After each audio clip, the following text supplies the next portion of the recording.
news and notes to the coaches and players for America's team, let us go inside the stars on 105.3 The Fan. Good morning, Metroplex. Got the entire squad here. Shan, RJ Choppy, and our Cowboys insider Bobby Belt, as the Jones boys were making news that had many of you rolling your eyes yesterday at the Senior Bowl in Alabama. We will check in with Nick Harris from DallasCowboys.com at 8 o'clock. We already talked about Jerry Jones going all in. Stephen Jones understanding your disgust, distrust, and maybe lack of support in the offseason. We'll get to that, but let's get to Jerry on why Mike McCarthy came back, because these were his first public comments, aside from that statement he released, since we did not have the two of those guys on the radio station. I heard about that. Jerry on McCarthy, quote, "This is not a talk yourself into it.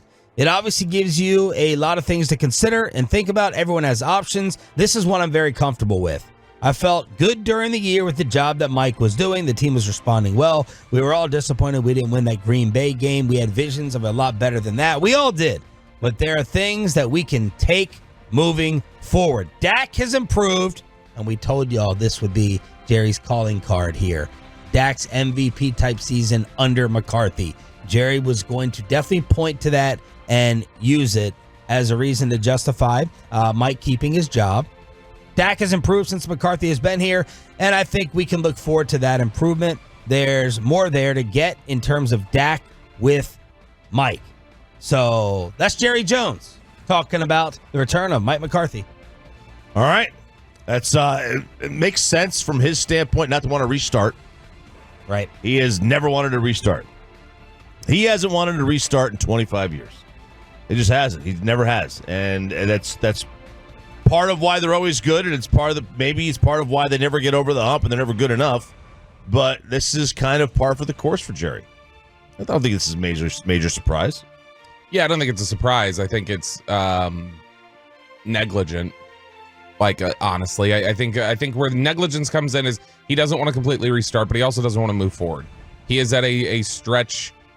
We're not on the treadmill of mediocrity with the Cowboys. We're on the treadmill of what's a catchy? It's a hamster wheel of some form. It's better than mediocrity. Yeah, it's like the bougie version of what the Mavericks did for the last 7 years that Dirk was here. Yeah. That's essentially what the Cowboys do every year.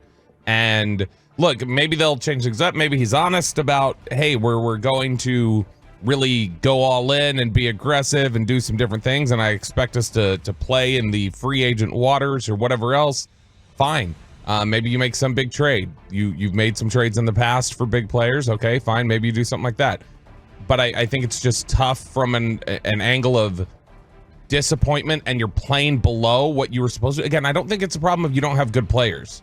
Like, they have good players. They do. I think the problem is that you have underperformed in those biggest moments, and the people responsible for that are you're not doing anything to shift pieces around and see if that's different. Jerry on Dak Prescott's future and that contract extension that we're all waiting for. Dak has done nothing to change my mind of any promise for the future. I think I said in the deal that we'd go as far as Dak takes us in the playoffs. Remember that? Right. Go as far as Dak takes us. Right. How do you feel he played? And that's how far we went. Right. So So my point is that doesn't change a thing. Okay. We'll go as far as Dak takes us. How do you feel he played against Green Bay? You may have just said it there, but how do you feel he performed against the Packers? Well, I think that we as a team laid an egg. And that's not specifically, I want to say it and respond that way. And you can start here, and I'm not trying to be magnanimous or anything, but you can start here and you can go all the way down the line. All right, stop. That's enough. So the headline that you're going to see on television, and you're seeing it right now, Jerry not in rush to give Dak contract extension. They're also taking this quote and I think spinning it a little bit of Dak has done nothing to change my mind. And it's like I said to start the show at 5:30. That is going to be taken in one of two directions. If you listen to it, I think it's clear and obvious that is a supportive statement for Dak Prescott from Jerry. Dak has done nothing to change my mind. I've said that, we're going to go as far as Dak does. it's going to be spun in some places as Dak has not changed my mind that we should give him an extension. Dak has done nothing to change my mind that we should pay him $55 or $60 million. But Bobby, you sounded a little worried last night. I'm not worried. I'm honestly excited for the day when everybody can get exactly what they wanted, which is the 7-year quarterback purgatory again. If that's what you want, if that's what the Cowboys want, if they want to play this game and get cute with it and do whatever else, I'm excited for the day for them to see what that looks like and get reminded, oh yeah, you shouldn't do this. You shouldn't just walk away from, upper tier quarterback play. Regardless if you want to talk about not very top of the league, but you're talking about being in the upper quartile of the upper quartile, chop, somewhere around there. If you're going to walk away from that, you deserve everything that you get from that. Oh no, Amber Alert. Yeah, it's one of those. There we go. If you're going to walk away from that, you get what you deserve in terms of you reap what you sow. But if they do walk away from it and manage to take that level up, then they'll be looked upon as geniuses who have balls of stone, like the Kansas City Chiefs. Which 25 years would tell us they're not going to look at that correctly. And I don't think it was too much to walk away. Because 25 years of just in general their gambles of, we're going to do this and we're going to move here and we're going to do this have not paid off. Like generally that's a big leap, I think, to expect that they would read that correctly.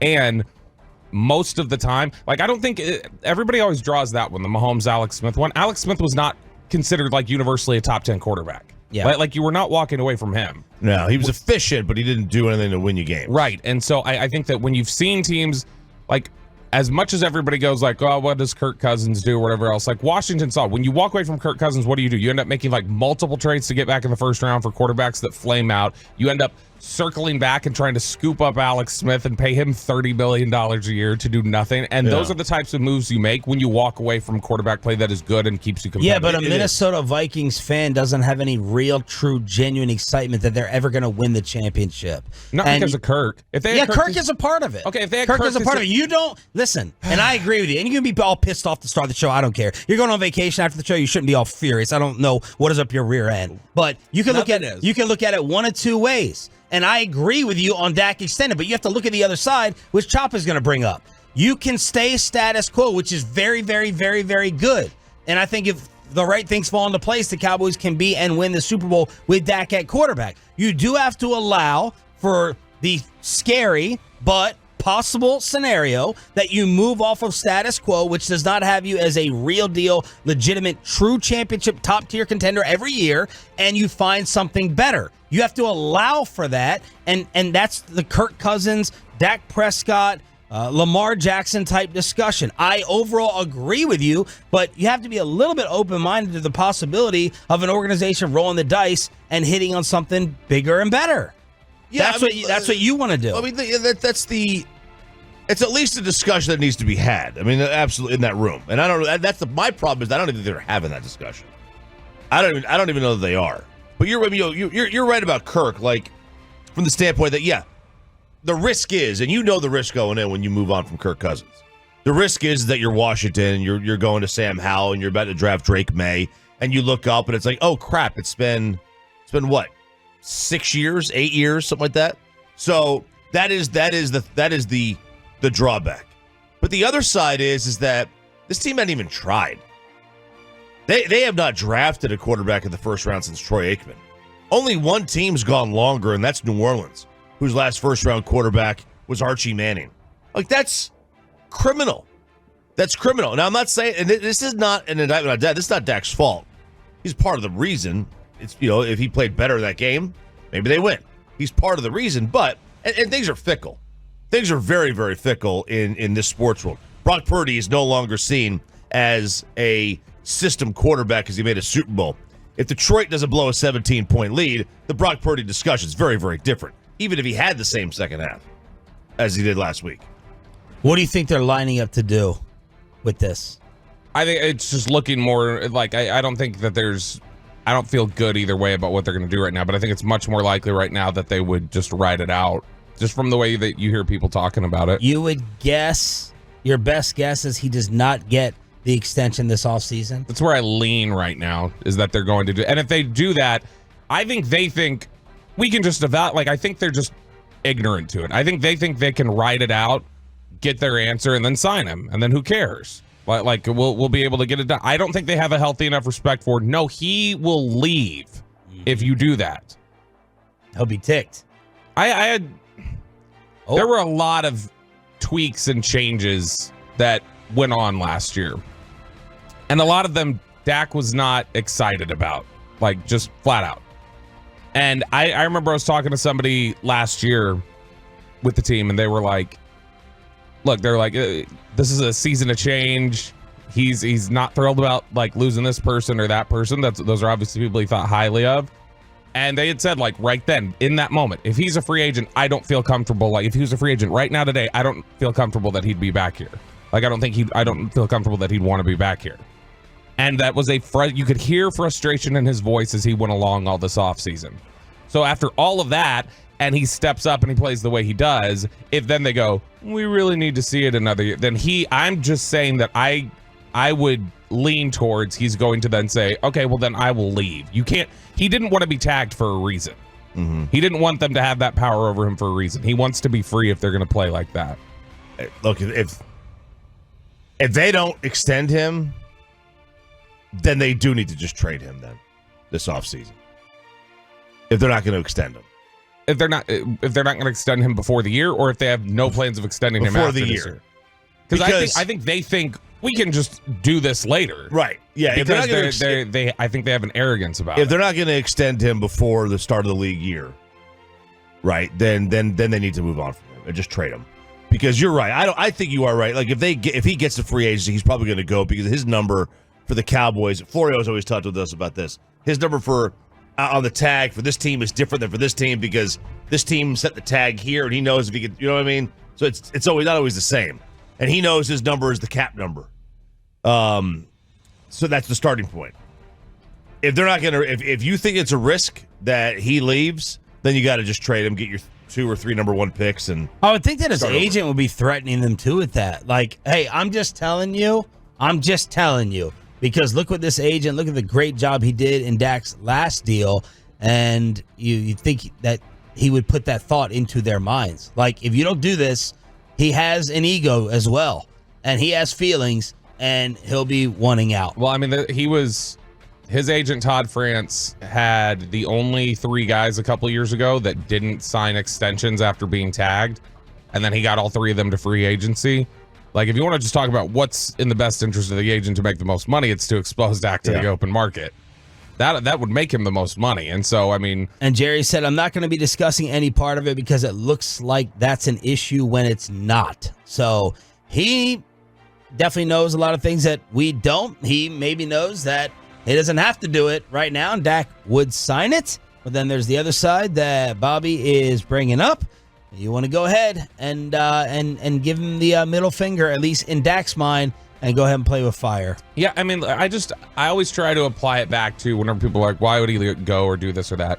And I know Tad Prescott had said, look, I want to try and get him to leave because the fans are awful or whatever, but he doesn't want to. He doesn't want to go. But I think that when you try to apply it in your real world scenario, if you were at a job where you had these sorts of times where like you had progressed or you were seeing results, and then you kept seeing them go like, well, I don't know, let's look at, like, people would get frustrated. And especially if there was a market out there in your same career field that was competitive for, well, we'll take you and we'll show you how much you're valued over here. I think most people would say, well, then I'm going to leave my current company. Yeah. And so I just think that logically, I don't think the Cowboys have a healthy enough fear of that. I think people at the top of the Cowboys just think this is the Cowboys brand. He grew up a Cowboys fan. Yep. We can just, at any moment we're ready to pay him, he'll take that money. You have to want to be here. You came out of the womb.